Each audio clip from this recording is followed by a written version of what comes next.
Appropriations Committee. Today is March 10th, 2021. Excited to have us on deck. Today we have a pretty robust agenda ahead of us to discuss quite a number of items. So we're going to kick it off, of course, with a call to order and roll call. We'll go into our approval of minutes, and then we'll go into the monthly finance report, walk into the 2022 budget presentations, and post that adjourn. Can we do a roll call? Yes. Mr. Brown? Board Member Cole? Yes. Mr. Green? Yes, Present. temporarily for me. Oh, there you are. I'm sorry, I didn't hear you. Just temporarily, yeah. Okay. Board Member Cole was present. Mr. Green? Here. Ms. Johnson? Here. Mr. Jordan? Here. Mr. Miller? And Board Member Ragland? Here. You have a quorum. All right. Thank you so very much for that. With that, let's go right on into approval of minutes. Is there a motion to approve the minutes? I'll make the motion to approve the minutes as presented. All right. Is there a second? Second. Awesome. Katie gives us a second. Board Member Cole? Yes. Mr. Green? Yes. Ms. Johnson? Yes. Mr. Jordan? Yes. Board Member Ragland? Yes. And Board Member Brown? Yes. Awesome. And that motion carried. Thank you. Thank you for that. Let's get right into the monthly finance report. All right, I'll Treasurer. take care of that. And I would ask if somebody could kind of keep an eye on when folks leave the meeting or note it in the chat so I can so note it in the record, as I might be doing something else here. So let's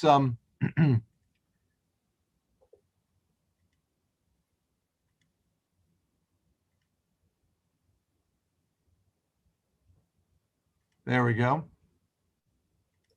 This is the monthly financial report. Are you seeing it okay? Mm-hmm. Good. Okay, monthly financial report for February. And this report will be presented to the board on the 16th next week at their next meeting.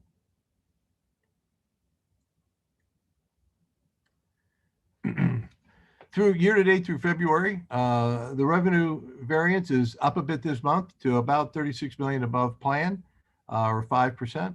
Last month we were about 25 million above plan, or 4%. On the expenditure side, the year-to-date variance likewise has increased. It's about 61 million under plan, or just over 9%. Last month we were around 56 million under plan, 9.7%. The cash balance therefore has increased to 97 million above plan. We were about 81 million above plan last month. Looking at that cash balance, you can see that it's trending like it has in the past, only we're just running above what that historical experience would indicate based upon the plan numbers that we have. So just running above plan, but still following the same month-to-month cash flow pattern. Highlights for February in terms of revenue: property taxes are up about 11 million year to date. Advances are still have come in through February. We expect settlement in March. This collection period is about 5 million above plan for the collection period. And last fall, the prior collection period back in August and September of 2020, we ended about 6 million above plan relative to that collection period. So again, we should get settlement in March. I think that's coming next week, and then we'll know how we did for this whole first half calendar year tax collection. This was an interesting month for state aid. Currently year to date, we're almost 22 million ahead of plan, but this month we have this data is going to reflect a couple of things. As I mentioned to you last month, there was a partial restoration by the governor of the what I call the FY20 and FY21 reductions. We had been reduced a little over $9 million, and the restoration of that was reflected this month. I had estimated for you last month that I felt that the annual amount would be in about $5 million that we'd see. additional 5,028,615 to be exact. The actual increase came in at $5,028,624. So we got an extra $9. So I thought that was pretty much on target. Additionally, this month, which is kind of an offset to this, is the fact that the community schools also received a partial restoration, which meant that our deduction would go up. And I estimated that last month to be a little over $1 million, about $1,028,000. Actually, that increase in the deduction was only around $993,000, so about $35,000 difference. But nonetheless, we're right around picking up about $4 million net over the year in terms of state aid versus those deductions for community schools going up. From a cash flow standpoint, and what kind of causes a bump in our revenue number, but not so much on our expenditure number, the way the Ohio Department of Education handles changes to the annual amounts that are either revenue items in the foundation payments or deduction items. Anything that's to our favor, an increase in revenue, for instance, they do a catch-up. They make the calculation and say, well, had we been at the higher level, the additional $5 million, where would we be year to date had that been in place since the beginning of the year? And they do a catch-up payment. And for us, that amounted to about a $3 million, what I call a catch-up payment, to make us whole as of the first payment in February. And then on a monthly or on a bi-monthly basis, it'll go up about $209,000 a payment for the balance of the year. On the expenditure side, when it's not in our favor, so in this case, the deduction is going up, they spread that deduction out over the balance of the year. So that $993,000 is spread out over the last 9 payments because that was reflected in February number 2.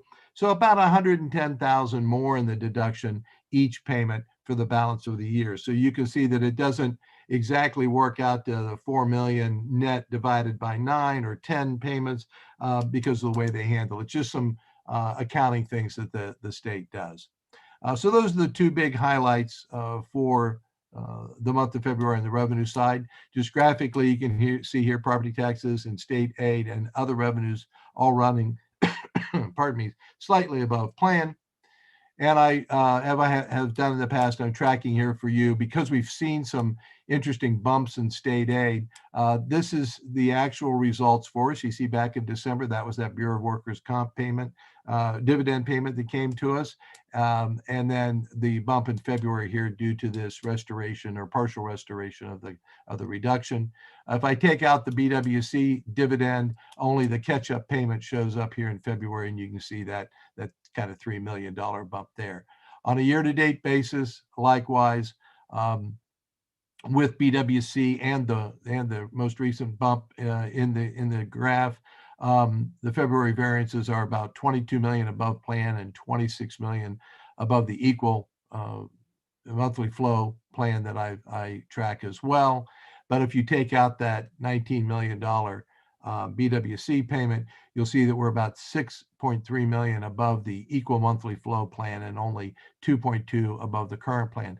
So if you were to take that $3 million little bump out of there, you can see that we'd be much closer to plan in both cases, whether you use the current plan that we're doing based upon our historical experience, or we do the equal monthly flow plan.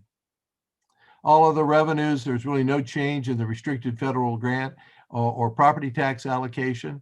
Other revenue was about 4.3 million above plan, and it's 4.7 this month above plan. And other financing sources, really no change, running slightly under plan. Here's our heat map. Month to date has improved over last month. Last month we had more moderately unfavorable indicators, and this month it's all green. And year to date, pretty much unchanged, except for property tax, which improved to that very favorable and moderately favorable that you see there in terms of dollar variance and percent variance. But still, it was favorable last month, but we just jumped up a degree in terms of the heat map. Moving on to expenditures. Personnel ran about 1.9 million under plan, 1.1 million in salaries and wages, and 700,000 in benefits. Overall, this is about 6.6% under plan year to date. On the purchase services side, we ran 2.3 million month to date under plan. You can see here almost 20 million under plan for the year. Again, pretty much the same categories: professional technical services, property services, electricity, internet access, and tuition to other districts. And contracted pupil transportation topped the year-to-date variances. They range from about 2 million to 3.7 million under plan each. The only two running over plan are telephone services and other purchase services, and both of those were a mere $37,000 over plan year-to-date each. Charter schools, about 150,000 under plan month to date, and you can see here the charter STEM scholarship line, about 5.6 million under plan year to date. Supplies and materials, 753,000 under plan for the month. On a year-to-date basis, software and fuel are running under at about 1.6 million and 2.4 million each, as those are the largest contributors to that 4.6 million under plan number. And textbooks are about 2 million over plan due to that previous large textbook I've discussed with you, and that was just a timing issue. Capital outlay under plan this month by about 450,000, 5.8 million year to date. And just as a reminder, remember that the plan that we're comparing to is based upon budgeted amounts, and we know that we typically run under those budgeted amounts. So these under plan variances are to be expected because, as I said, we don't typically spend our entire budgeted amounts during the fiscal year. As we move into preparing the next 5-year forecast update for May, I'm of a mind to modify this a bit because we are going to use this next forecast as our planning document as we discuss operating levies or the need for one coming up here in the very near future. And I think we want to make the 5-year forecast more closely resemble a cash flow plan rather than a budget plan. So we'll get into that next month as I put that forecast together and present it to you in April. Graphically, you can see here, again, kind of the flip of what you see in the revenue charts where we're really running under in our 3 major categories. And when we break down all other expenditures, you can see clearly the purchase services are running significantly under plan. And that's pretty obvious from the graph here. The only category running slightly over plan are other uses. It's relative to all the other categories, a fairly small amount. There's only a few favorable changes in this heat map from last month, but as you can see, again, similar to the revenue side, we're pretty much all in the green when it comes to the heat map. All on plan are very favorable. And down in the other financing uses, the percentage variances, I talked to you about that before, that sometimes on smaller line items, the variance can appear to be a large percentage, but on a dollar amount, not that significant, which is why you see the moderately unfavorable and on plan, yet on a percentage basis, the variance can be very unfavorable. Like to compare to last year, you can see here our property taxes now are running above plan until last year, but that's really a function of how the advances are coming in. On a total revenue basis, we're up about 5.9%, or about almost $42 million above last year. We were only about 3.1% ahead of last year last month, but again, the flow of property tax advances, as well as what's going on with state aid, has an impact on those changes. Keep in mind when you look at that 16.2 million in state aid above plan, or I'm sorry, above last year. We had originally begun the year in a reduced mode, and now we've got that large BWC payment, 19 million, and then the catch-up payment. So that 16 million, really, if it weren't for those two items, we would be running behind last year as we would have anticipated. We didn't see the reduction in state aid in fiscal year 20 until, I want to say, April. So that distorts the picture a little bit too. So That's it for the revenue comparison. When we get to expenditures, you can see here that personnel has increased a bit to 5.7, running behind plan. We were about 4.5 behind. I'm sorry, I keep saying behind plan. This is compared to last year. Personnel is now about 5.7 behind last year, and it was 4.5 million behind last year in the month of January. Total operating expenditures, the bottom line there, at 3.3 million above last year. We were about 4.3 million above last year in January. Here you can see the most notable item here is advances out, and I've talked to you about that before in terms of what the pandemic and our operations did for primarily the latchkey program in terms of doing monthly advances. We'll be talking about later about how those advances ultimately may turn into transfers out to permanently cover some of the deficit operating in a couple of funds, but that's why that is running so much further ahead of last year at this point.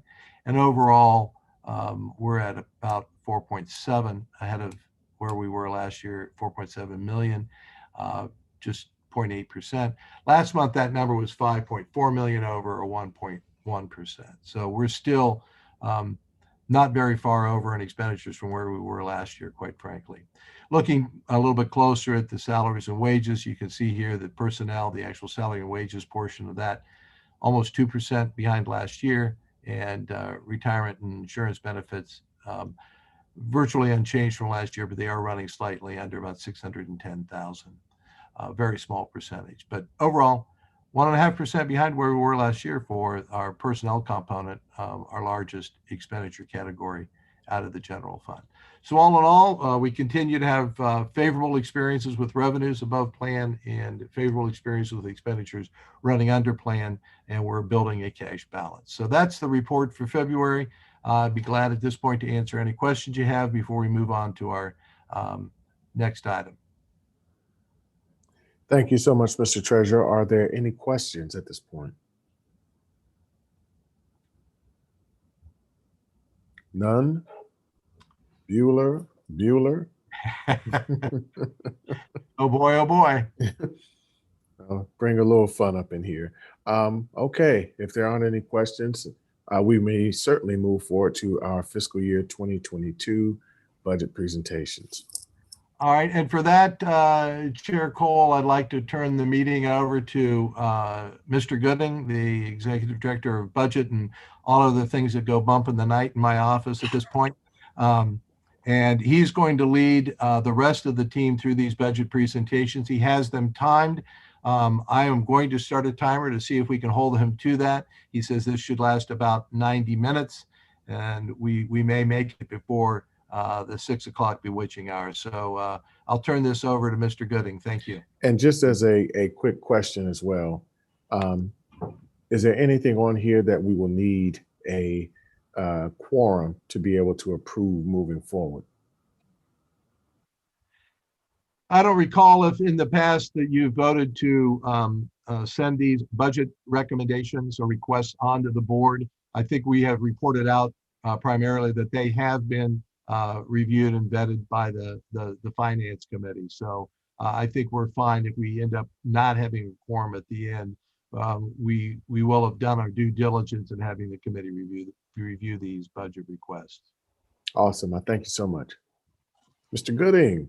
All right, so Stan, we're looking at the clock. Are we ready? Okay, set, go. Okay, so I will speak very, very briefly and turn this over to the folks that made the magic happen, if you will. I cannot think of a crazier year than trying to put together a 5-year budget virtually through COVID-19. So we made it. I want to personally say thank you to all of the team that is on this meeting, all the folks that helped get this done behind the scenes. We've got some new team members to the budget group and the budget analyst with Linda, Dawn, and Kristen that met one-on-one if we could in person and virtually and on phones to walk people through this remotely. It was not easy. It was very, very hard work. but we got it done. So thank you, thank you, thank you to everybody. That being said, we have the general fund and non-personnel budget request before you for FY22. We are also in the middle of a strategic planning process. So I'm laying the groundwork there that we've done a lot of work with Battelle for Kids, with Mike Nicholson, with Council for Great City Schools, with AJ Crable and his work, all those things that are there. But once that process gets finalized, there may be an opportunity, there may be a need to come back and make revisions to the information before you today. So that being said, everything that we present could change in a period of time, and that's okay. We just want to make sure that everyone knows that because our philosophy behind budgeting is that what we've done is we've taken the strategic plan and the financial planning, and we've brought those together and married them. It's not about the finance team with Stan and I saying, here's how much money you have to spend. We've really turned that upside down, and what's driving it is it's the program. It's, well, what do our kids need to achieve educational success? It's all driven by the program side. Now, once we know what we want to do, how we want to do it, when we want to do it, where we want to do it, it's math. It's putting that calculation together to figure out how much we need in the certain categories to achieve that desired result. So that's how we've done that. So as Stan said, we've got 90 minutes. I think the first go around when we did these presentations, it took 2 4-hour meetings to get through it. So we'll talk about 8 hours, squeezing it down to 90 minutes. I think we have got our routine down. So with that, I'm going to kind of step out of the way. We've built the process. We're going to let the folks that, like I said, that it's the magic behind it. We have 12 presentations. I'm going to share my screen here.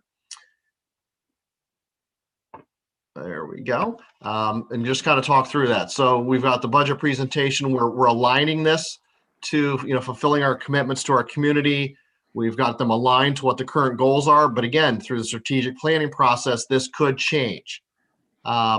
Here's the agenda for today. We've got them all listed alphabetically. What we'll do is turn them over. I'm going to kind of drive the presentation, and I'll take the cue from the chiefs here to get through that presentation, and we'll keep working through that. So what we'll do is Dr. Breeden will start off with academic services, and if what we can do as a committee, let her get through those presentations, and then we'll give you an opportunity to kind of ask questions before we move on to the next one, if that's okay.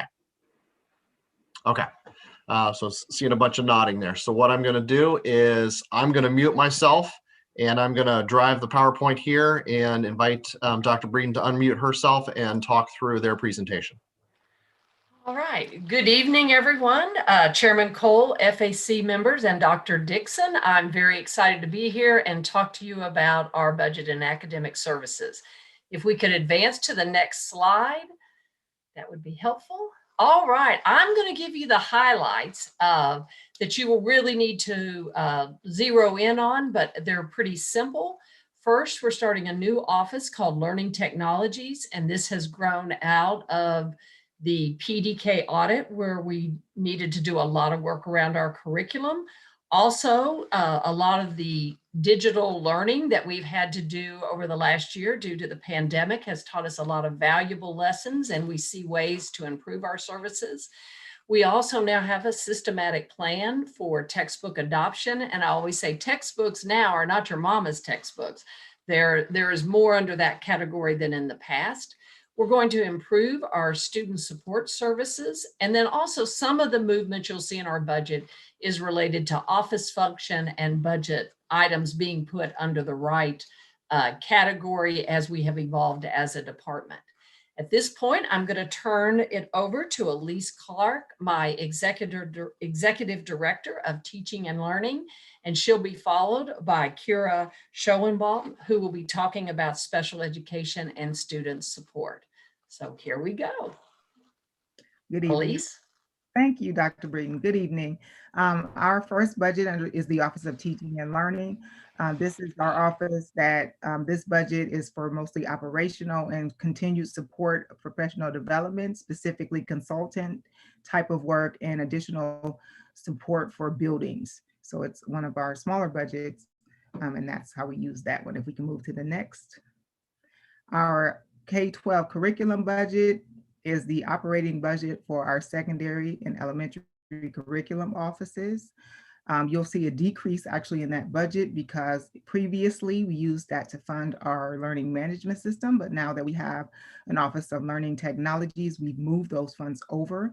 But this will continue to support our work with our MTSS work, as well as our instructional focus for our K through 12 departments. The next budget is our ESL budget. There was no change in that budget. What we're doing in that department is just looking at the resources that we have and rearranging those to support ESL across the district. So that budget did remain the same. Moving to the next, our reading budget. This is again our K-12 reading budget.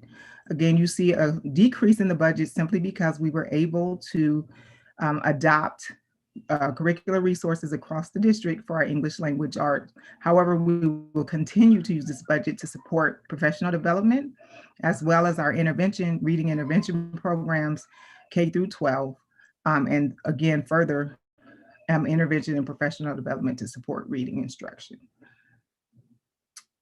The next budget is our social studies budget, and you will see a slight increase there. It may not sound like it's slight, but it is. And with this year, we were able to use CARES Act funding to provide additional resources for our social studies in elementary. We will continue to do that, and later I'll talk about our textbook adoption cycle, but as we fill in the gap until we get to our elementary social studies, we'll be using the increase in funds to ensure that our elementary social studies classes are funded with the appropriate resources, as well as funding those secondary support programs in social studies. The next budget is our Chief Academic Officer operating budget, which has remained the same. And again, we use that budget to support professional development and other development of our departmental leaders in teaching and learning. Our early childhood education budget. Again, we were actually able to, our director in that particular budget was able to actually reorganize and use better her title funds. So you'll actually see a decrease in that budget because she has been really strategic about actually expanding service in pre-K while using some of those grant funds that we have so that we could decrease the general fund budget there. Our professional learning and licensure, this budget that falls under that department, during the 21 school year, we saw an increase because we are moving to the online evaluation platform that is used by the Ohio Department of Education. And it's much more streamlined for our teacher evaluations. And so most of the professional development support and setup happened during this year. So you'll begin to see that budget have a slight decrease as we move forward, still supporting our evaluation program, as well as some of the courses that we offer through Ohio State University for our certificated staff. Our math budget, this is our K through 12 math budget. Again, it may not look as large, but one of the reasons for that is that we again adopted K-12 new math resources. And so we're able to support much of our resources through that adoption. However, we still have a need for our professional development specifically, and with the change in the math curriculum to make sure that our math framework is consistently implemented across the district. Our science budget supports our K through 12 science, as well as STEM programming and Spruce Run. So again, the property services that you see in this budget speak specifically to the Spruce Run program, which you'll see highlighted also this summer. We're going to do a lot with that since we were not able to do during the school year, but that's our science budget. Our career and technical budget, again, you'll see pretty much consistent. Much of the programming is supported through Perkins grant funding. However, with the increase in availability for students to get industry credentials as a graduation pathway and our expansion for our middle school career exposure, that's why you see a slight increase in that budget for CTE.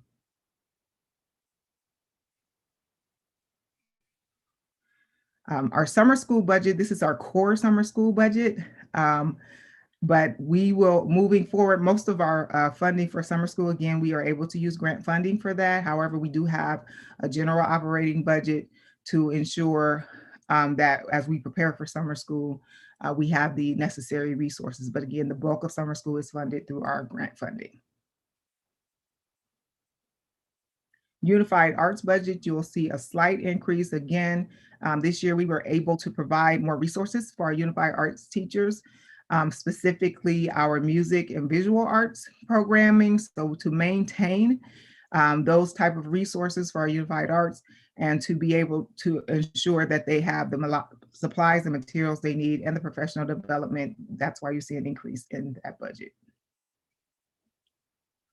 Our library services budget supports, of course, our library and media tech across the district. We also, with the development of our current digital academy, we actually have increased library services to them, as well as our new world languages middle school moving forward. And then we're also expanding opportunities for ebook checkout, if you will, across the district. So looking at our library program and again, ensuring diversity and inclusivity across the district.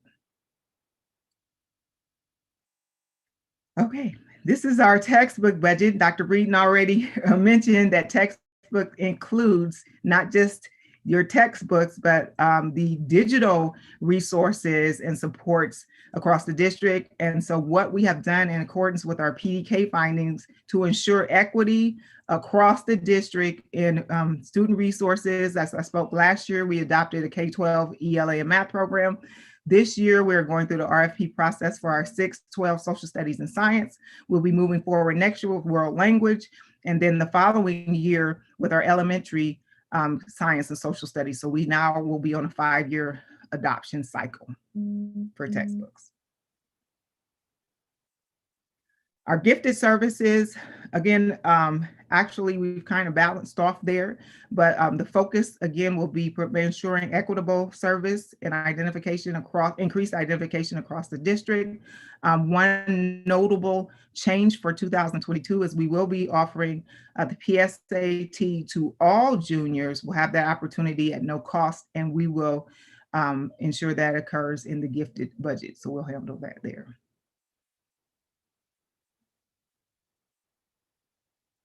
Our higher education partnerships, again, just a slight increase there as we look at the numbers of students who are accessing our College Credit Plus program. The bulk of that is to pay for the textbooks and resources for those students, as well as the tuition for those students. Just a quick question. I know we want to make sure we stay on track and time, but Board Member Ragland had a question. I'm sorry, Mr. Chairman, please, I was making sure to raise my hand for the end of the presentation so that I could ask my question. I did not want to stop the presentation. Got you. Okay, thank you. Thank you, sir. Okay, the next slide, I think, are we on the next one? Okay, yes, our peer assistance and review, which also falls under organizational learning. And again, we just look at the number of new teachers who are being hired or serviced here. This budget covers all of the, that particular program, all of the educator or review teachers, as well as our resident educator mentors and mileage related to that program. And then our world languages department, again, you do not see change. Next year, we anticipate the adoption of resources for our world languages, which will heavily impact grades 6 through 12. And again, we also use this to offer opportunity for our students to be able to earn Ohio Seal of Biliteracy, which helps with graduation as well. Oh, I'm sorry, and we have 2 new budgets, I apologize. Our Learning Technologies Department, which again will be brand new.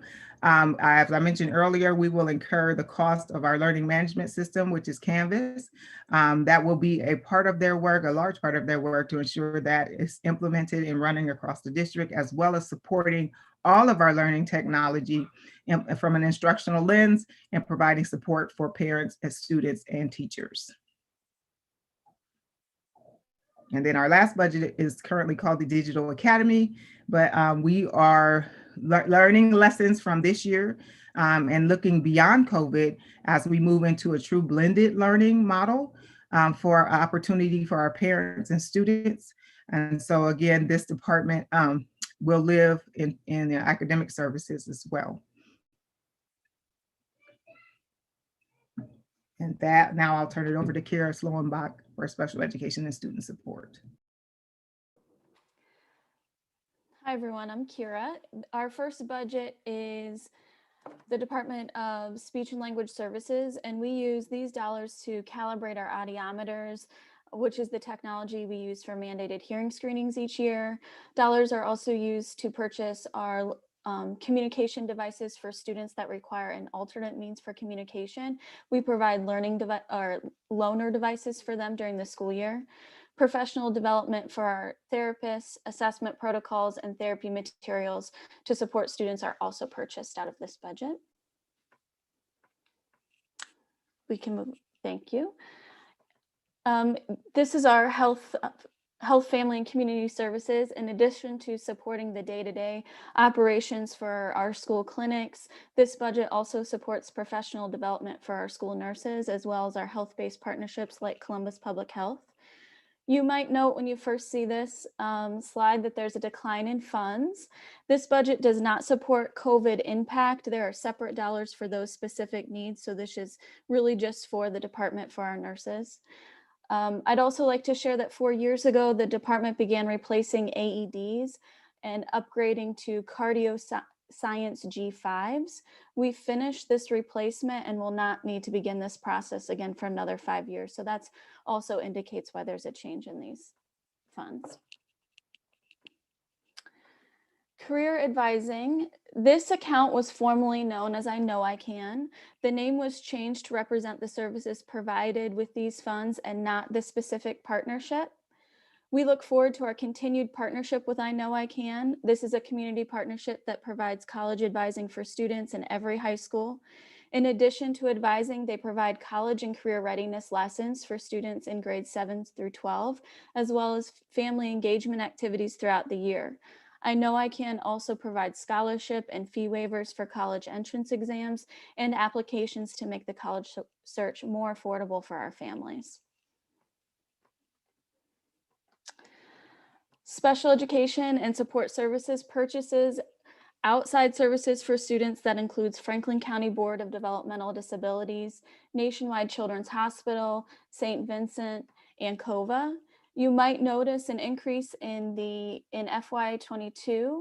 Recently, a 30-year lawsuit was settled in the state of Ohio that names Columbus City School in every large urban district in the state. The provisions of this settlement will include changes in our service delivery, including how we meet least restrictive environment and professional development for our employees. We anticipate this to have a significant financial impact. In addition, supplemental materials to support literacy intervention and protocol for evaluations, as well as Child Find, are also purchased out of this general fund.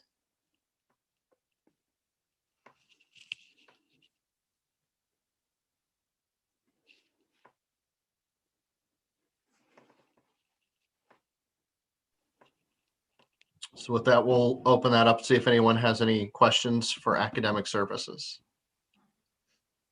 Mr. Ragland, if you'd like to ask your question now. Yes, sir. Thank you, Chairman Cole.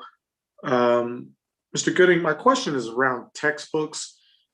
Pre-COVID, there was a lot of discussion around equity in textbooks with students in certain schools that were able to have textbooks and essentially take them home versus some schools where there weren't textbooks or the textbooks had to remain in the building.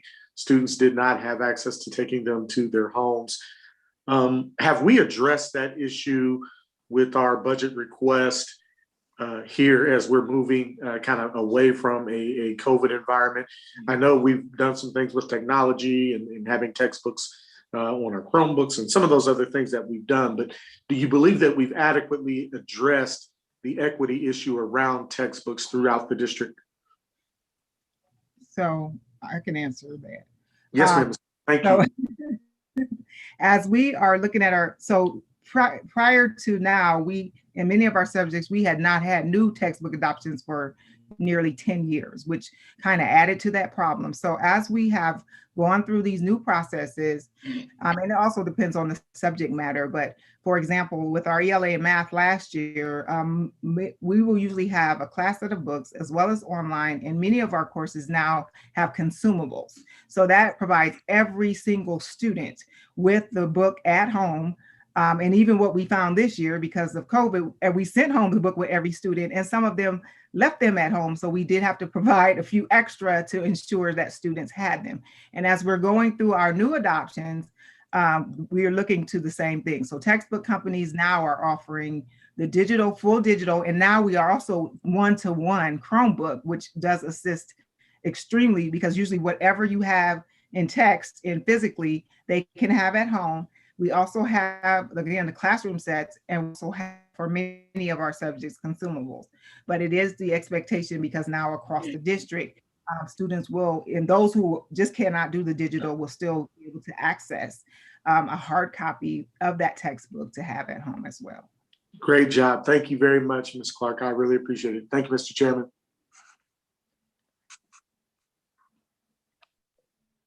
Yes, sir. Please feel free to continue, Dr. Klein. Thank you so much. Good evening, Finance and Appropriation Committee and Superintendent Dixon. The Department of Accountability and Other Support Services have 4 OPUs included in our general fund budget. The first OPU is our accountability OPU of 946.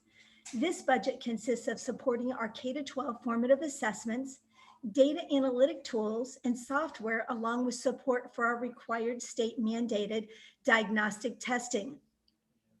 The Ohio State's test, our end of course exams, PSAT and ACT. You will note a decrease in this budget as we have reduced our formative assessment testing to only what the state requires.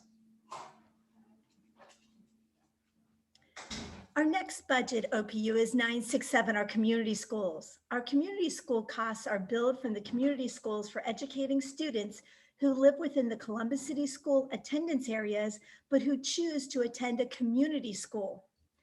Columbus City Schools is obligated to provide the financial support for the educational services supporting these students.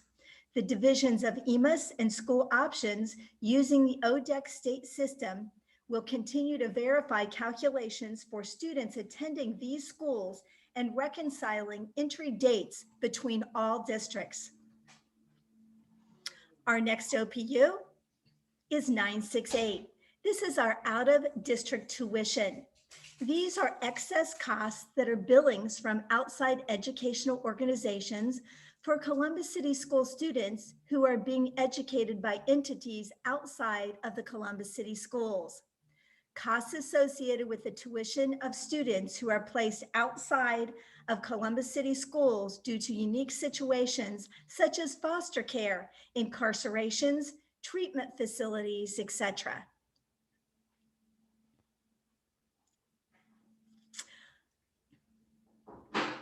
Our last OPU is 973. These are all of our student support services and include our central enrollment center as well as our information management. Central enrollment is our highest expenses are those using our VocaLink system, which allows us immediate access to over 120 languages during an enrollment appointment for both virtual and in-person enrollments. The second expense is digitization of student records, in which we are in our second year of a 5-year plan to digitize all student records of the past, according to the Ohio Records Retention requirements. The last expense of central enrollment to highlight is the appointment queuing system of QLIS. QLIS is a customer-friendly appointment scheduling walk-in management system that provides services for the Division of Enrollment, the Division of School Choice, and the Office of Early Childhood Education. This system allows customers to set, cancel, and reschedule appointments with ease from their cell phone.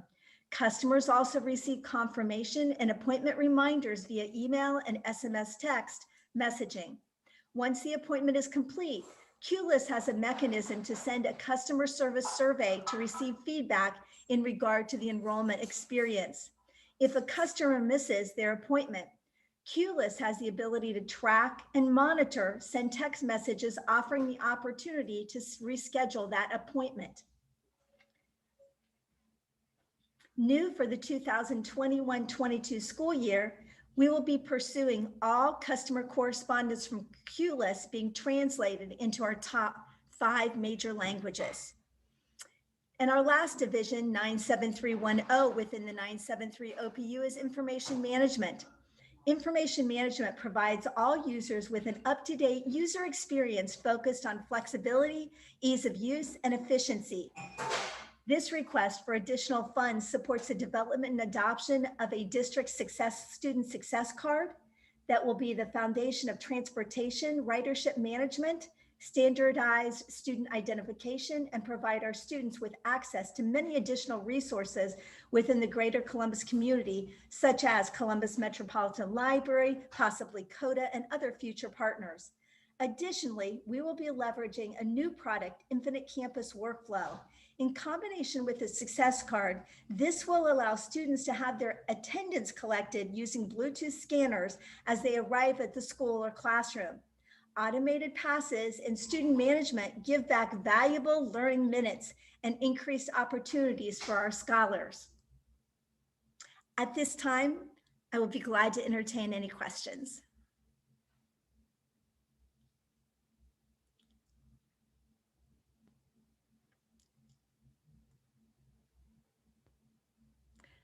Board Member Ragland?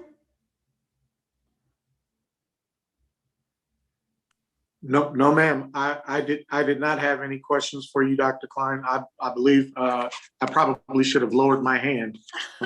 That's okay, sir. No problem. Thank you kindly. Have a good day. Yes, ma'am.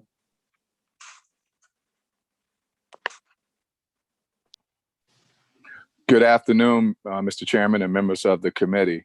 The Department of Administrative Services is comprised of 4 offices, which has a total of 8 OPUs. As a part of the department, we have the Office of Board Services led by Ms. Misty Nichols, the Office of Human Resources led by Ms. Myra Wright, the Information Technology Office led by Ms. Wandana Verdney, and our Policy and Government Affairs Office led by Dr. Eric Roush. The first EPU in the department is the office budget for the Deputy Superintendent. As you can see, the fiscal year 22 request is similar to the fiscal year 21 request. As a part of this budget is the standard office operating items such as supplies, professional development, travel, equipment, publications, and so forth. Within the Board Services Office, there are 2 OPUs, the first being 941 for the Board of Education. As you can see, the fiscal year 22 request is the same as fiscal year 21. The budget will help us to maintain our investment in professional development and leadership development consistent with state law for the Board of Education. Other expenditures, as you see in relationship to fiscal year 21, were moved to the Board Services Office and the Government Affairs budgets. So 942, which is the Board Services Office budget. Again, you can see that it's the request for fiscal year 22 is to remain the same in comparison to fiscal year 21. Again, the budget for board services will help us to maintain and support the activities of the Board of Education. The increase compared to the fiscal year 20 budget are the transfers from the board budget to the board services budget in fiscal year 21. Next up is the Human Resources Office, which has 2 OPUs. The first OPU is the 960 Human Resources. And as you can see, there is a really slight increase in comparison to fiscal year 21. The budget for the Human Resources highlights are the recruitment of school leaders, high need teacher content areas, and minority candidates. We have an investment in updating and standardizing our district job descriptions tied to the curriculum audit findings. We are improving our HR processes and customer service levels specifically to align with the findings from the HR audit that was done last year. And we are increasing the funding for bus driver drug testing as required by law. The next LPU is 962, which is the budget for employee relations. As you can see, fiscal year 22 request is the same as fiscal year 21. This will continue our investment in administrator and teacher professional development in alignment with our talent strategic priority as a district. The next office is the Office of Information Technology, which has 2 OPUs, the first being 944, Information Technology. There is a slight decrease. That slight decrease is really just reflecting a transfer of some small amounts of dollars from the information technology to other funding sources. But we will continue to invest in enhancing our technology integration, safety and security activities for students inside and outside the classroom with this budget. And we will also continue to invest our investments to enhance response time and customer service for staff, students, parents, and community members, which is really important during this COVID pandemic. We have definitely seen an increase in the need for those type of services with the information technology budget. The next OPU is 945, which is network and telecommunications. There is about a $1 million increase in this budget. The increase is to make sure we have the proper investment in network security, investment in the availability of internet access inside and outside of our buildings, and enhanced availability of our VoIP inside and outside CCS network that we have partnered with the City of Columbus. The last office is the Office of Policy and Government Affairs. There's 1 OPU in the Policy and Government Affairs office, that is 976. As you can see, that we will continue to invest in updating our services, our update services with Neola for policies in the district. This budget also includes state and federal legislative tracking and monitoring systems and services, and then just standard operational office expenses for the Policy and Government Affairs office. Mr. Chairman and members of the committee, that concludes the Administrative Services Department budget presentation. Thank you, Dr. Stanford. Thank you. Are there any questions at this point? Okay, we can continue on. Good afternoon, Mr. Chairman and members of the Finance and Appropriation Committee. This afternoon, I'll be going over the business operations requests. Business operations comprised of 9 offices, 15 OPUs within the offices. The first OPU is 936, which is capital improvements. Capital improvements funding was moved to the capital funds. However, a couple of call outs I'd like to call out in this particular OPU is funding for the master planning consultant. It's one that falls under highlight on the capital improvements. Then also looking at the contracted services for outside counsel as well as professional services. The next OPU is 943. 943 is the Chief Operating Officer budget. Budget stayed constant. This budget is for performance management support, professional development, and memberships. Next budget is 947. 947 is a transportation budget.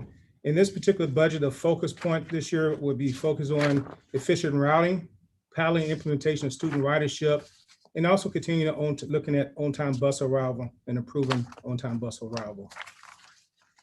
948 is fleet services. You'll notice in fleet services a slight decrease from FY21. The reason for that decrease was some one-time purchases in FY22, which were vehicles and other one-time purchases for infrastructure. The prioritization for moving forward will always continue to prioritize vehicles and the bus support fleet. We've been purchasing approximately 20 buses, new buses per year, which also helps in the reduce of the maintenance of some of those buses now move under warranty. Also provide maintenance and repair and fueling for all of the district fleet, which includes our yellow buses, as well as our non-school bus fleet as well. And then also we were focusing on replacing and prioritizing custodial services equipment. Next budget is 949, buildings and grounds. Buildings and grounds budget, it has an increase this year, but the focus would be providing safe, comfortable learning environments for those in our facilities to mitigate risks and premature failures. But also we're looking at this year, looking at how we can improve our snow removal process. And so that's the major increase you see is funding for snow removal process and maintaining our grounds for the public facing. 950 is Environmental Health and Safety Department, office, which falls under Buildings and Grounds. And so this focus in this department is comfort in the building, environmental comfort, compliance with local, state, and federal requirements, and then also looking at safety throughout our facilities. And our focus would be looking at upgrade for roof access to be in OSHA compliant. 951 is custodial services. Custodial services focus and really one of the big things is looking at equipment and software application for training videos, focus on increasing professional development within our department, and also looking at replacing equipment that's beyond useful life, again, and focus on professional development. 952 is our utilities department. The utilities is focused on continuing to look at how we can conserve awareness, conservation awareness programs through our energy programs by doing what we call blackouts, shutting our systems down to reduce costs. But also continue to identify and execute energy efficient projects such as increasing our light projects to LED from the current standard lights that we have, which will also increase the light for the student learning environment, but also reduce heat coming off the lights and give a better lighting throughout the facilities. 953 is our purchasing department. The focus in purchase to manage solicitation to results in savings to the district. Look at standardizing the solicitation process, RFP process, and all of our invitation to bid processes. Then also to improve our vendor management strategies. The increases that you see there is because our copier, our district-wide copier process is out for RFP at this point, and it's anticipated increasing in that price, and that's why you see the slight increase in purchasing. 954 is our printing and duplicating. Focus there is to market the entire range of services that we can do in-house through our print shop to keep work in-house and do it at a more effective and efficient cost. And then also continue to always research and expand the services that we can provide internally with our printing and duplicating department and be more effective and efficient. 955 is warehouse inventory. Warehouse inventory, again, the focus here is to continue to implement robust asset tracking protocols. One of the big increase you see there is also funding to look at digitization of our records that's stored at the warehouse. We have a large number of records there that's in boxes, and we're looking to digitalize those. And this will be the first year of starting that process at the warehouse itself. And then also manage the storage and distribution of textbooks, supplies, and the PPE at the warehouse. 956 is logistics, delivery services. The big point focus here is one, we have 2 box trucks that need to be replaced. This at the end of useful life, that would be a big highlight for the department, as well as providing internal moves throughout the district when they take place. And then also we're looking at to replace what we call loaner equipment that's farmed out to the schools that's housed at our delivery services for special events such as chairs, tables, and those type of items to be able to upgrade those because some of those are getting to a point of end of useful life.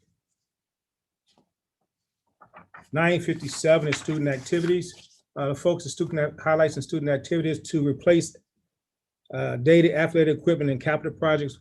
Also provide maintenance to athletic facilities such as refinishing gym floors. And then also to have it in one shop, the huddle services that can be utilized at the high school level. Those are some of the highlights in the student activities budget. 958 is safety and security. Safety and security will continue to focus on upgrading panels, alarm panels throughout the district, maintain alarm monitoring and response to all district buildings. We do that 24/7. We have a third shift to also monitor those. And then upgrade from a digital camera system from an analog camera system to become more effective, increase and decrease the repairs that we need to do throughout the district and the surveillance cameras, and then add additional access card readers throughout the district for access control in our facilities. 975, our last OPU is outreach services. Outreach service will focus on renewal for tracking software for our outreach program. Consulting services focus on increasing LED certification utilization and also increasing our LED program outreach services. That's the last OP for business and operation. I would entertain any questions. Thank you, Mr. Oldham. Are there any questions? Mr. Ragland. Thank you, Mr. Chairman. Thank you for your presentation, Mr. Oldham. My question is around transportation.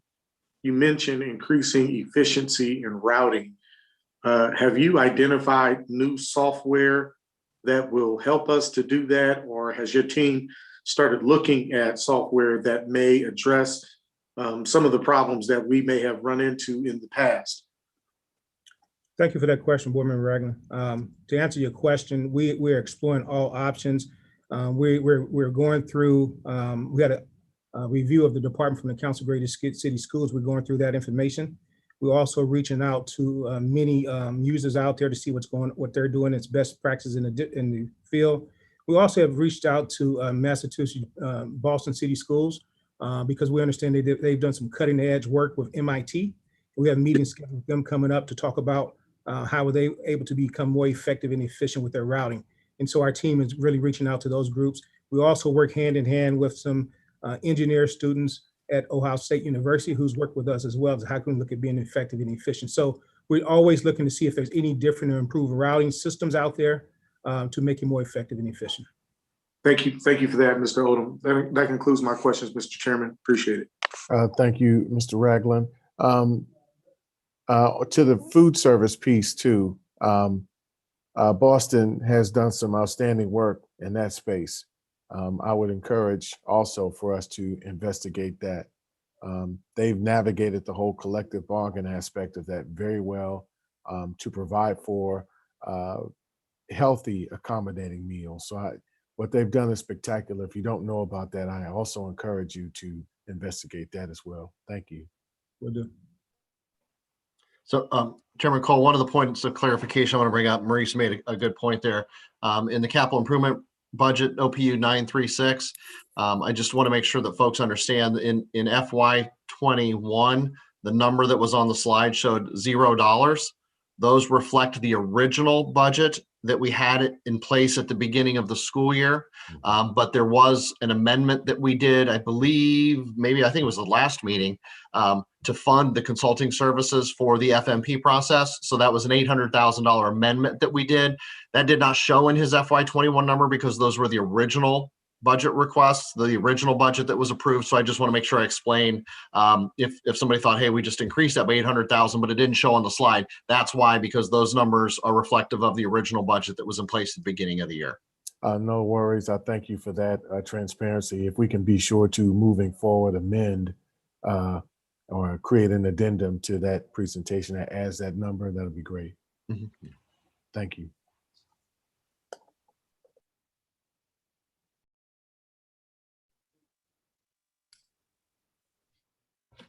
All right, on to communication. So thank you for having me today. I'm going to talk to you about three brief OPUs.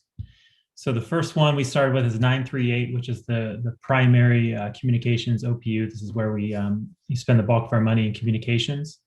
And so two big ones to highlight here. One is our Blackboard bundle. So Blackboard is the platform that we use for our website, our mobile app, and our mass notification system, which sends out auto dialers, texts, and emails, and also our web accessibility platform to make sure we're ADA compliant. So that's a big one in this OPU. And the other one is paid advertising, which may not be what you traditionally think of advertising. We use paid media to help amplify our message district-wide.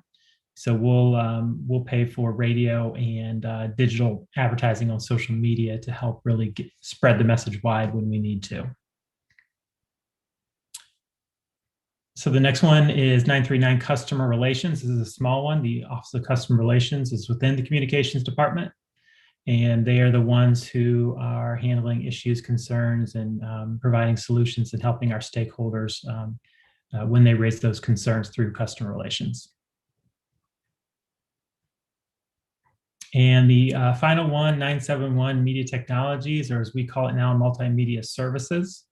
So this is expanded recently because in the virtual environment that we're in, we have a lot of live stream and a lot of audio visual needs. And so as we build out our capacities there in terms of studio space for live streaming or video production, this is where we spend those funds primarily. And that concludes communications. I'll take any questions. If there aren't any questions, we can continue on forward. Thank you, Mr. Wortman. Thank you, Chairman Cole. Madam Chief. Good evening. Thank you, Board Member Cole, and thank you for the opportunity for us to share our proposed Department of Engagement budget. We currently have 3 OPUs that comprise the Department of Engagement, and so we'll start with 907. And as you see, there we are, 907. Right, 907 previously was our OPU for our mentoring. And as you know, we kind of phased the mentoring out, and we are fully committed to mentoring for our students, but we're taking some time to reimagine what that might look like. So as you see, that has been zeroed out for this year. Our next 2 OPUs combine to form our authentic engagement strategy and to fund some of our district's core community partnerships. And those are, we've contracted community partner services, and you'll notice an increase from last year, with the majority of those new funds dedicated to the contracted services for our new outreach initiatives. And these initiatives are led by our dedicated partners at Ethiopian Talawahido Social Services. And their services include supporting our new American refugees and immigrant families by interpreting, translating, making home visits, and helping them navigate the district system, and especially navigate through a time of pandemic. And that partnership includes bilingual liaisons, same ethnicity as many of our families, to build that community and to build that trust. The OPU also includes additional consultant services to support direct family engagement, such as our recent partnership with the National Center for Urban Solutions, who are actually going out and taking on case management services with our families, going door to door, knocking on doors, and sitting down and meeting with many of our families. Our next OPU is 937. Madam Chief, just a quick question. I'm sorry. What is that initiative called? The initiative with the National Center for Urban Solutions, that initiative is called Operation Knock on Doors. Thank you. All right. And I went into a little more detail because it's more than just knocking on doors. It's finding out what our families need. And many times there are some case management pieces, and families are referred to Franklin County Job and Family Services or to any other social service agency. We want to ensure that the family is stable in order to support our young people. Our next OPU, you will notice that's 937, and you'll notice the increase from last year to this year, with the majority of those new funds supporting 2 of our community partners, one which is City Year, and we have City Year in 7 of our buildings. The other is Communities in Schools, and they are in 11 of our buildings. Previously, school buildings for City Year, they carried some of the burden of paying for City Year, and they were using those with grant dollars. Well, we have consolidated, and now that entire lift is going to come from the Department of Engagement. And that's that increase that you see there. So even during this pandemic impacted year, both partners have been able to adjust their work, demonstrating measurable results in supporting students both virtually and in person. And we've also added funds to support costs incurred by serving students experiencing homelessness. One important note to add here, you'll see roughly a $500,000 increase from this fiscal year to the next. And once again, that's a part of consolidating that city year to be carried by the Department of Engagement. The remainder of the funds goes towards the support of our various internal and external engagement efforts throughout the school year, everything from our support of our all-staff convocation, our student convocation, our virtual family engagement sessions, and our We Care Wednesday sessions, which tonight is a We Care Wednesday night, and we're actually making phone calls to our seniors and their families. So in closing, let me say that we appreciate the leadership of Dr. Talisa Dixon in recognizing parents and families as partners in this educational journey. Thank you. Thank you, Chief Gillison, so much for that presentation. Are there any questions? All right, provided there aren't, thank you again, and we can move forward. Dr. Blue. Good afternoon, Chair Cole and everyone on this evening. For equity, we just have 2 OPUs to cover. The first being student services, and the request for this coming up year is the same as the previous year. I'm not sure. I think we actually had a typo in what we asked for here. I was speaking to Cheryl, and so I need to check into that in the morning. But the budget for student services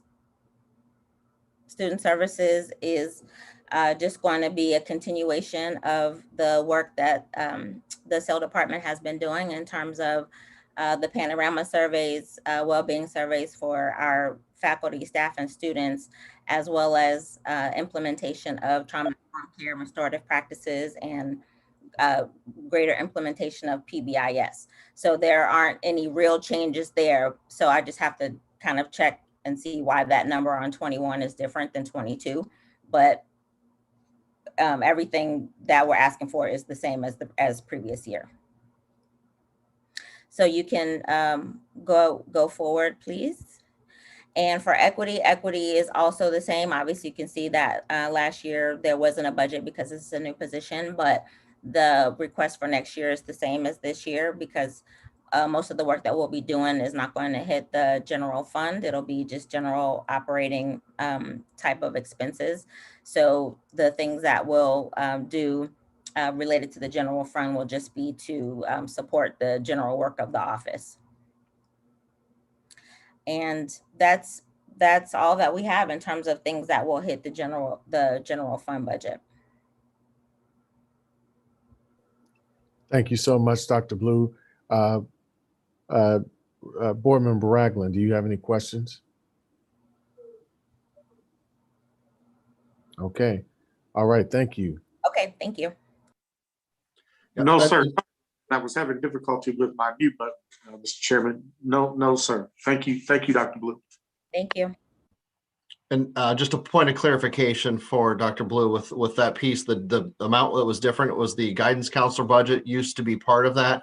And just recall that was separated from those. So that guidance counselor budget is no longer part of this OPU. It's on the academic services side. So that would explain that difference that you were looking at. That makes sense. Thank you. I was having a mild panic attack. Thank you. Yep. Snagging the sweater, but thank you.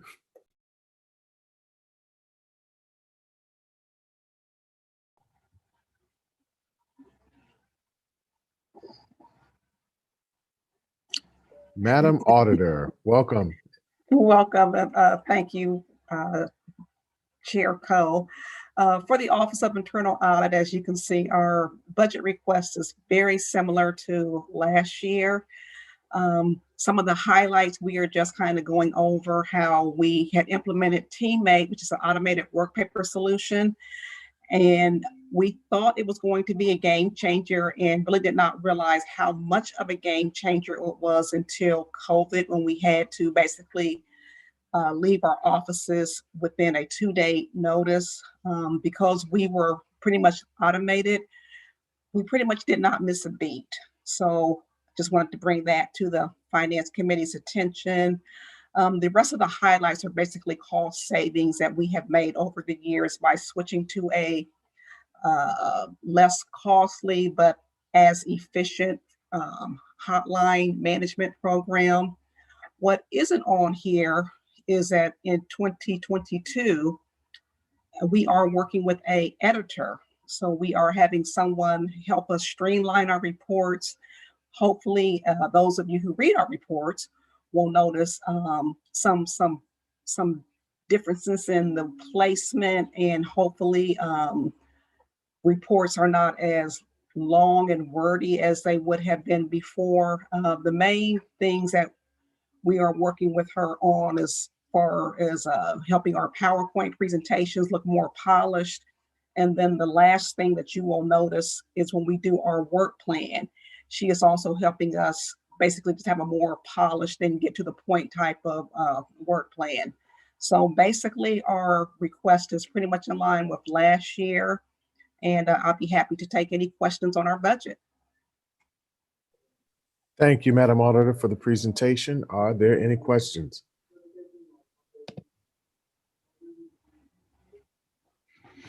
Oh, don't let Carolyn off so easy. Come on, folks. Well, she has such a great chair between and membership between Member Ragland and Member Beckerly. She's doing quite the job with the Office of Internal Audit. So I thank her for her presentation today, and keep up the good work, please, ma'am. Thank you. Bye, Stan. All right. In the words of Kermit the Frog, moving right along.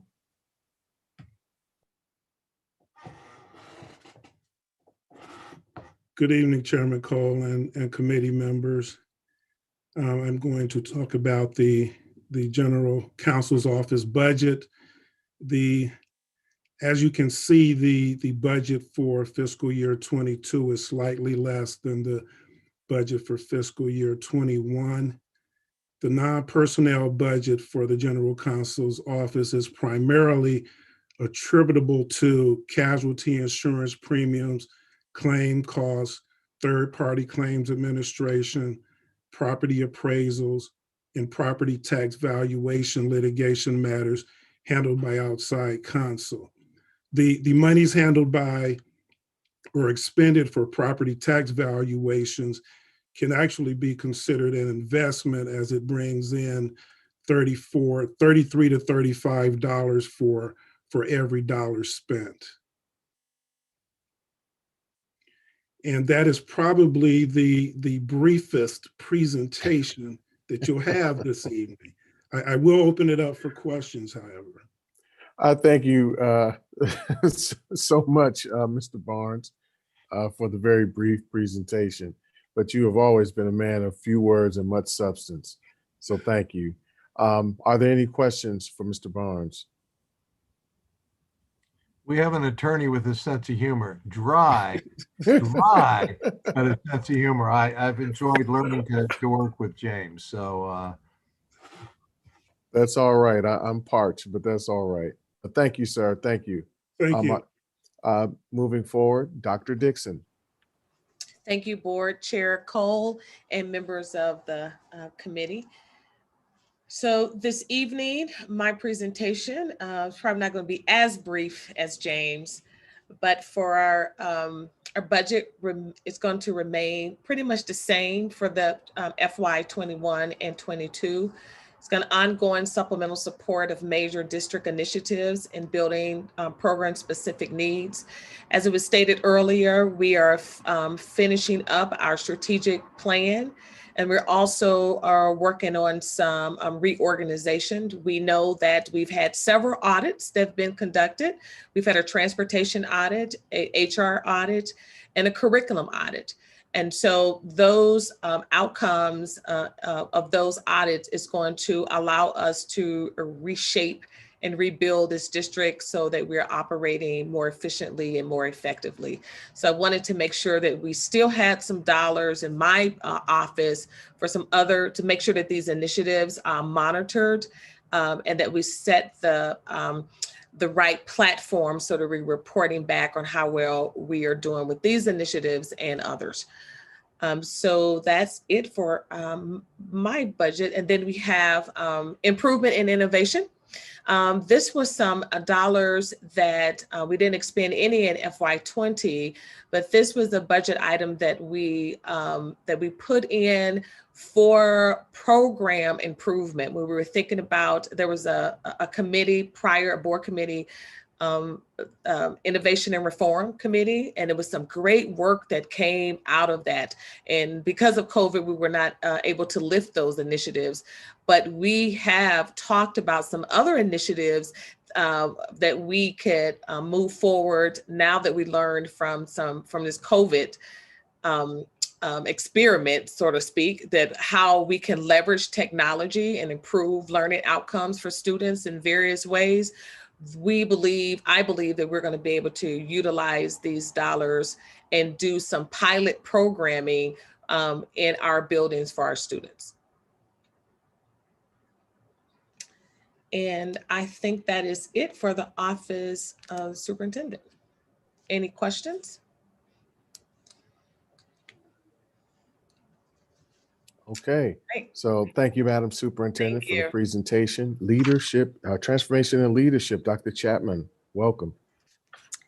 Good evening, Chairman Cole and FAC committee members. For my department, we have two offices and 3 OPUs that I will walk through this evening. New this year, state and federal programs is new to the Office of Transformation and Leadership.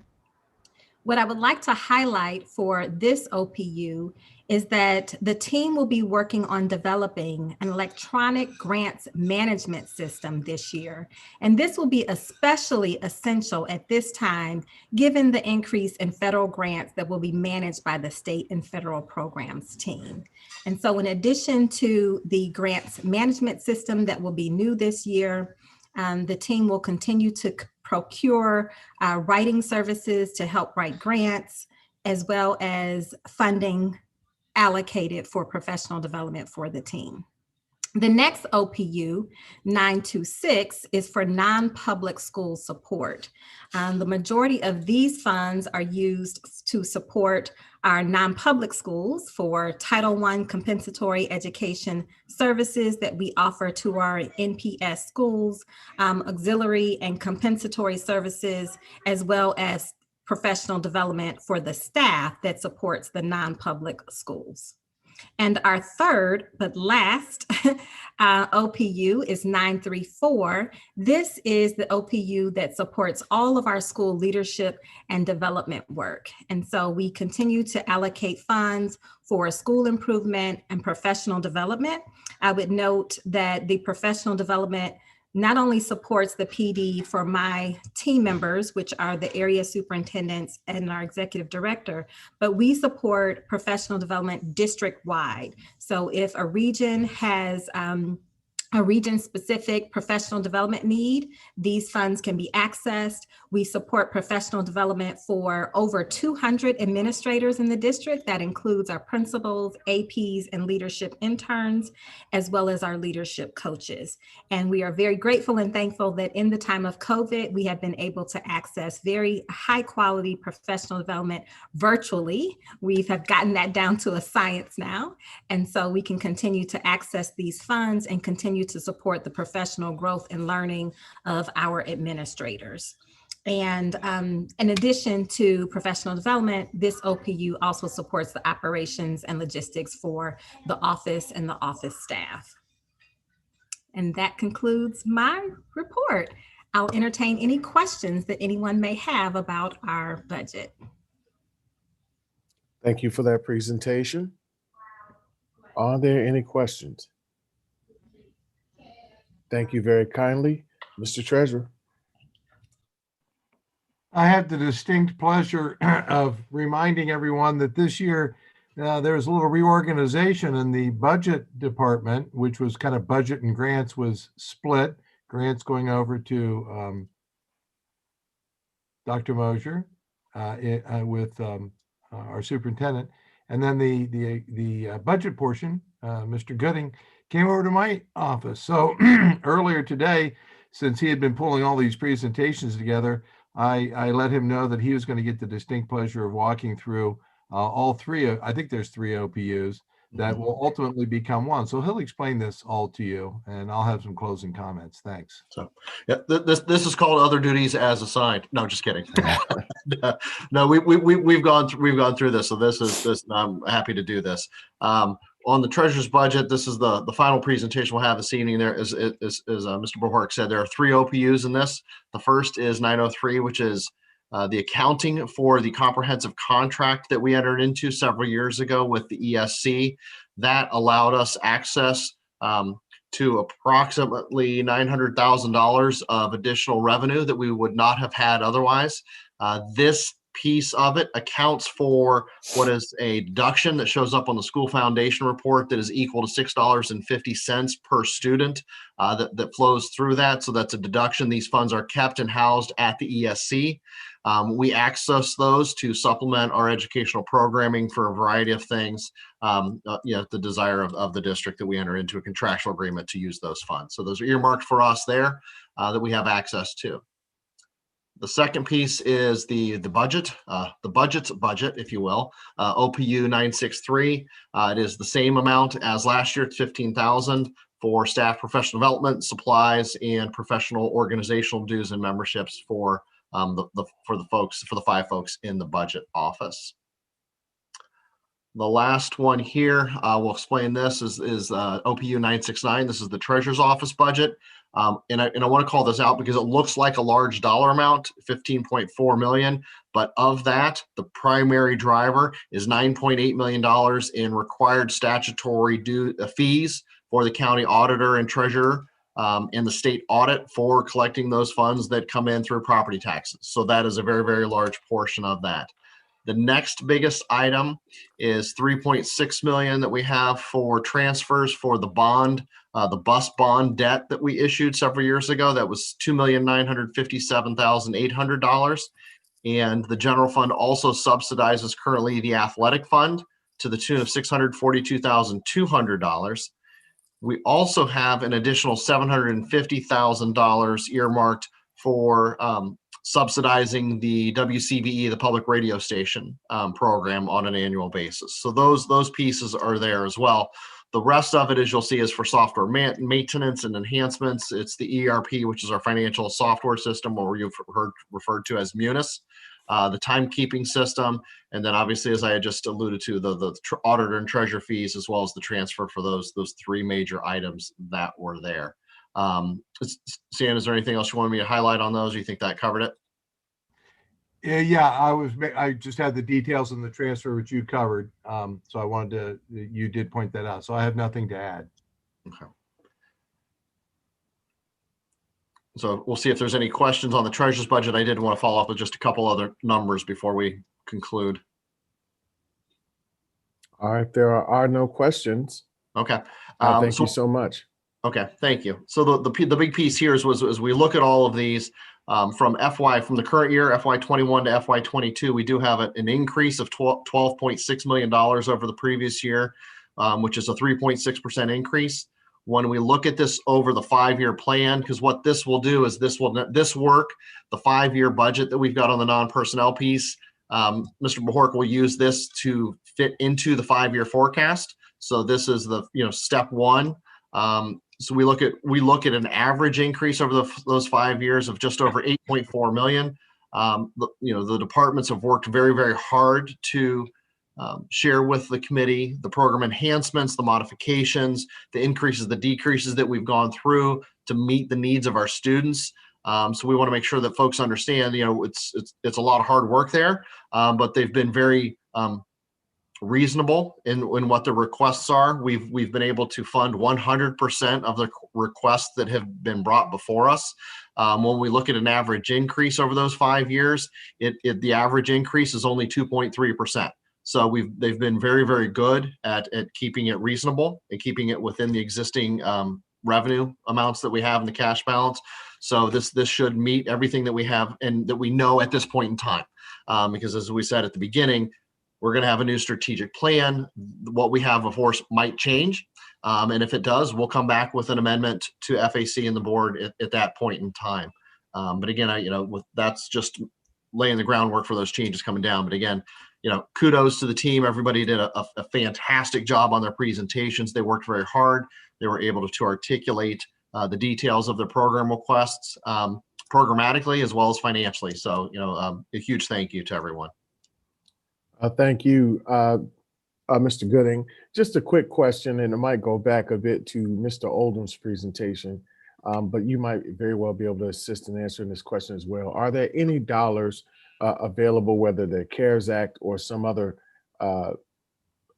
funding source that could support the increase in capacity for our classified staff, particularly around custodial services?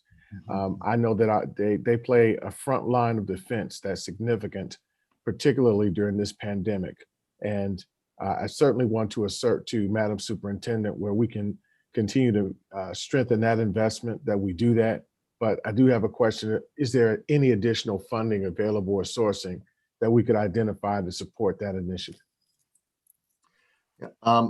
There is a lot in the current, as we talk about with the CARES Act, and it's all the federal money that we have, and they're calling them there's three different rounds of this funding. The first round was referred to as the CARES Act. We also had the Coronavirus Relief Fund.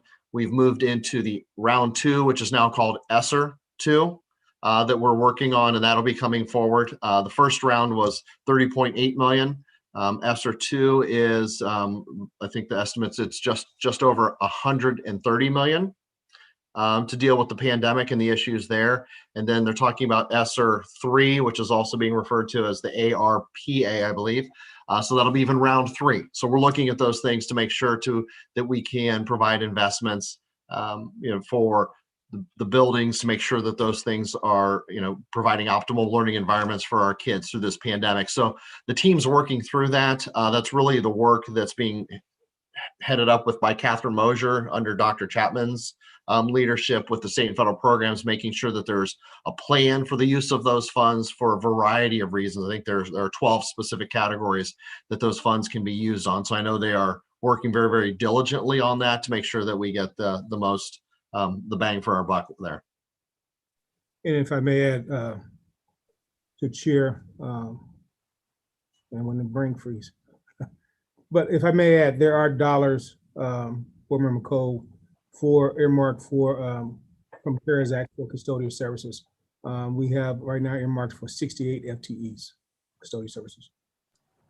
Yes, I had some familiarity with that, but that's why I was thinking too, the opportunity to try and grow capacity there. I know that this is a frontline defense issue, specifically relevant to COVID. My concern was just about the safety aspect of making sure we are maintaining frontline defense for health and wellness as it relates to sterilizing our environments and having, full capacity as much as possible to that avail. Thank you.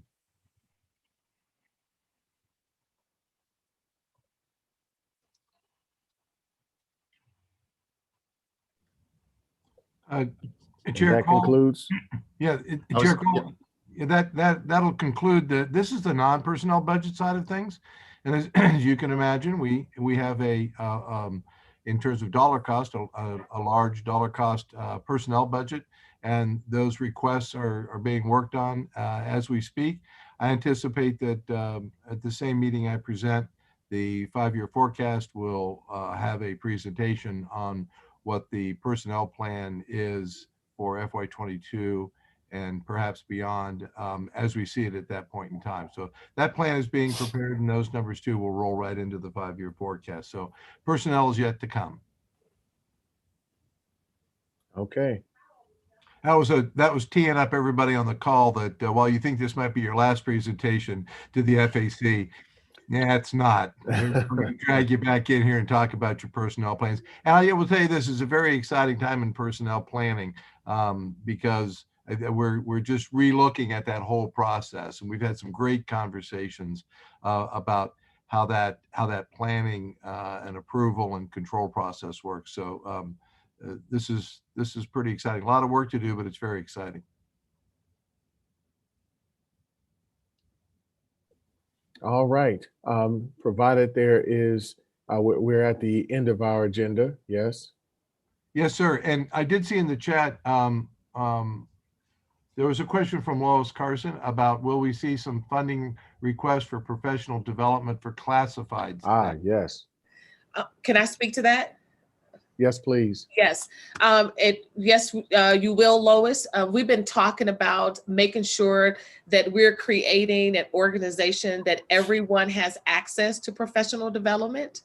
And so I've asked the Department of the Human Resources to go back to a practice that Columbus had years ago, when they had an entire organization had access to professional development. And now Myra Wright is going to bring that strategy back to the district. And we are looking forward to having more conversation around that. We want to make sure that those people on either classified or certified have an opportunity to grow within the organization. So when we're talking about our grow your own opportunities, so if you want to go from a school bus driver to leading to a supervisor or et cetera, you have that opportunity within the district because we can align professional development courses for our classified staff, similar to we have on our certified staff, where you take additional courses that leads to renewal of your license. We want to be able to provide that something very similar to those people on our classified team.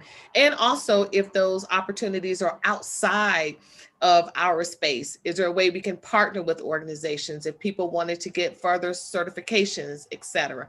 So we are moving towards that. I know Lois and her team have been talking about that. I've heard that since my first year, my first 100 days when I was meeting with all of our stakeholders, and they were saying they wanted more of those opportunities within our district. So we're going to be able to provide that. You'll see more of that when we get to as Stan said, when we get to the personnel side of the budget, you're going to see something regarding that. Okay, and there's an outstanding question regarding, again, growth of staff, capacity building with classified employees. Are we aggressively looking at where those areas of opportunity exist and having continued conversation with our collective bargain leaders on that, our classified leaders? Absolutely, yes, we are. Yeah, and I can say to Lois's point, she's been talking about some ways that we could build capacity and we can reorganize. She's been at the table really helping us kind of stretch and think outside the box of some different ways to support our team members. And so thank you again, Lois. And many of those things we're investigating and that we're going to put in place next year. Okay, awesome. I look forward to learning more about that and seeing the numbers around that as well. Thank you, Madam President and Madam Superintendent. With that, is there a motion to adjourn? Chairman Cole, can Am I I missing ask something? I'm pretty sure Stan had the timer running. I think we made it just over. We made it within our time. I think we did pretty good there. So, we do okay? Yeah, you got it locked down. Okay. All right. Good stuff. And Scott, is your arm okay? Is your arm okay reaching around your back to pat Yeah, it's good. It's good. Yeah. You didn't hurt your rotator cuff or anything, did you? Okay, just I'll get some physical therapy. I'll be fine. There you go. There you go. All right. All right. Chair Cole, we'll give the meeting back to you now. I thank you very kindly. Again, is there a motion to adjourn? Mr. Chairman, I will move to adjourn the meeting. Job well done, gentlemen. Thank you. Thank you all. Thank you all. Is there a second? Second. All right. It's been motioned and seconded. Thank you so much. We'll call the vote. Mr. Green, Yes. Ms. Johnson, Yes. Mr. Jordan, Yes. Board Member Ragland, Yes. Board Member Brown, Yes. and Board Member and Chair, Mr. Cole. Yes. That motion carried. Thank you very much. Oh, thank Super you meeting. all. Yes, this was a very productive, awesome meeting. Thank you so very much for your contribution. Please stay safe. I know some of us have gotten our shots. I know that some of us are getting a feel of getting back into what we want to see as the normalcy of things. But please, I encourage each and every one of you to remain guarded, adhere as much as possible to the CDC standards, and just keep safe and well. Be blessed, everybody. Thank you. Thank Good you. night. Great job.